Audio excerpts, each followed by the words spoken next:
Telangana political scenario కూడా మనం complete కూడా కాంగ్రెస్ వర్సెస్ బీజేపీగా మారింది పార్లమెంట్ ఎన్నికల్లో. బీఆర్ఎస్ లేదు కాబట్టి బీఆర్ఎస్ బీజేపీ కలిసి చేసే పనులు బీఆర్ఎస్ కి స్టేటస్ లేకుండా పోయింది. ఇంకా వాళ్ళు మాట్లాడి నరికేస్తాం, కొరికేస్తాం, తొలగించేస్తాం ప్రభుత్వం ఈ మాటలు తప్పితే మీరు మమ్మల్ని కాదనుకున్నారు, మేము ఆత్మపరిశీలన చేసుకున్నాం, కొన్ని నేరాలు మేము చేశాము, తప్పే. మళ్ళీ ఒక అవకాశం ఏమైనా అడగటం లేదు. ఇగో ఈ గవర్నమెంట్ 6 నెలల్లో ఈయన పడేస్తాను, ఆయన తీసేస్తాను, ఈయన పీకేస్తాను, ఆయన పొడి చేస్తాను, ఈ మాటలు. ఇటీవల హరీష్ రావు కామెంట్ చేసింది.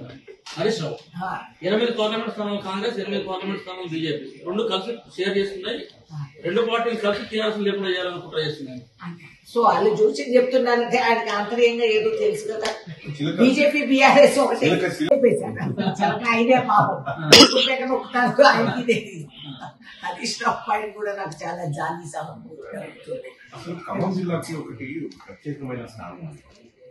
2014 ఎన్నిక, 2018 అసెంబ్లీ ఎన్నిక, 2023 ఎన్నిక. ఈ 3 ఎన్నికల్లో కేవలం కేసీఆర్ పార్టీకి ఒక్కొక్క సీటు మాత్రమే అసలు పూనుకుంటా ఒకటి కూడా రాదు. కాకపోతే మాకు ఇక్కడ ఉమ్మడి ఖమ్మంలో 9 సీట్లు 10 సీట్లు. సో ఎప్పుడు కూడా మేము కొత్తగా వచ్చిన వాళ్ళతో మేమేదో సీట్లు పెంచుకున్నాం కాదు. ఇదే మా ఖమ్మం పొగరం. ఇక్కడ ఉన్న కాంగ్రెస్ కార్యకర్తలు కత్తులు లాంటి వాళ్ళు, పదవులు లేకుండా. వాస్తవానికి పదవులు ఉన్నోళ్ళు ఎవడు పనిచేయలేదు ఇక్కడ. పదవి లేనోళ్లే పనిచేశారు, పదవి కాదన్నోళ్ళు పనిచేశారు. ఎందుకంటే పునాదులు వాళ్ళు వేసుకున్నారు కాబట్టి మీరు గమనిస్తే ఇక్కడ కార్యకర్తలకు అవగాహన, అవేర్నెస్ చాలా ఉంటుంది. స్ఫూర్తి, స్వేచ్ఛ. మేము మిగతా రాష్ట్రంలో ఉన్న కాంగ్రెస్ కంటే ఇక్కడ వేరుగా ఉంటాం మేము. కాబట్టి కంపల్సరీ మా ధీమా, ఆ పొగర్ మా వాళ్ళకి. ఎందుకంటే ఏమండి, మీరు జర్నలిస్టు వీళ్ళు అందరూ ఫోకస్ పెట్టేది జనరల్ ఎలక్షన్స్, అసెంబ్లీ ఎలక్షన్స్. కానీ 5 సంవత్సరాలు మేము ఏదో ఒక ఎన్నిక చేస్తానే ఉంటాం. లోకల్ బాడీ ఎలక్షన్స్, కార్పొరేషన్స్, ఇవన్నీ ఉంటాయి. మా ట్రేడ్ యూనియన్స్, ఈ అన్నిట్లో ఎలక్షన్స్ 5 సంవత్సరాలు. కానీ పైసా ఆర్థికంగా లేకపోయినా అప్పులు చేసుకొచ్చన్న కాంగ్రెస్ పార్టీ కార్యకర్తలు ఇక్కడ గెలిపించుకుంటాం. స్థానికంగా వాళ్ళకున్న పలుకుబడి, వాళ్ళకున్న గౌరవం నేను చెప్పనక్కర్లేదు. 90% సమస్య ఏదొచ్చినా మా లోకల్ కార్యకర్తలు పరిష్కారం చేసుకుంటారు.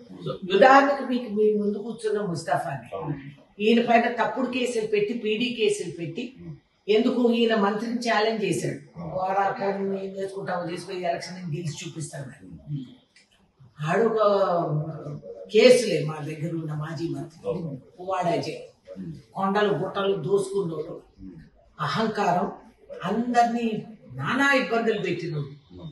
అటువంటి వాతావరణంలో తెలిసి వచ్చాడు. కానీ ఎన్నికల రోజు ఏదైతే పోలింగ్ జరుగుతుందో ఆ రోజు ఆయన అరెస్ట్ చేసి తీసుకెళ్లారు పోలీసులు. 8 నెలలు ఉన్నాడు. కేసీఆర్ నన్ను కూడా అదే జైల్లో పెట్టాడు, నా పక్క బ్యాక్ లోనే ఉన్నట్టు.